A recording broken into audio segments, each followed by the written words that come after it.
मय्येव मनाधत्स्व मयि बुद्धिं निवेशय निवसिष्यसि मय्येव अत ऊर्ध्वन्न संशयः.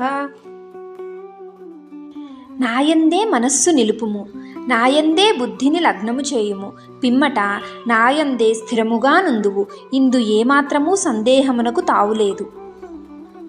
భగవంతుని యందు తప్ప ఇతర సమస్త విషయముల యందు ఆసక్తిని సర్వదా త్యజించి మనస్సును కేవలం ఆయన యందే తన్మయమునర్చుటయు, నిత్యము నిరంతరము భగవంతుని చింతన చేయుటను మనస్సును భగవంతుని యందు లగ్నము చేయుట అందురు. భగవంతుని యందు సర్వదా సర్వత్రా దృఢ విశ్వాసమును కలిగి ఉండుటయే బుద్ధిని భగవంతుని యందు లగ్నము చేయుట ఆగును. ఈ విధముగా మనస్సును బుద్ధిని భగవంతుని యందే లగ్నము చేయువానికి శీఘ్రముగా భగవత్ ప్రాప్తి కలుగును అని భగవంతుడు అర్జునుడికి తెలియజేయుచున్నాడు. ఒక మహానుభావుడికి పుట్టుకతోనే నేత్రములు లేవు, కానీ జ్ఞాన చక్షువులు ఉన్నవారు. ఆయన ఒకరోజు తన శిష్యులతో అడవిలో నడుస్తూ ఉంటారు. అప్పుడు ఒక రాయిని పట్టుకుని ఆ రాయితో ప్రేమగా మాట్లాడుతూ ఉంటారు. తరువాత మళ్ళీ రేపు వచ్చి నిన్ను కలుస్తాను అని చెప్పి వెళతారు.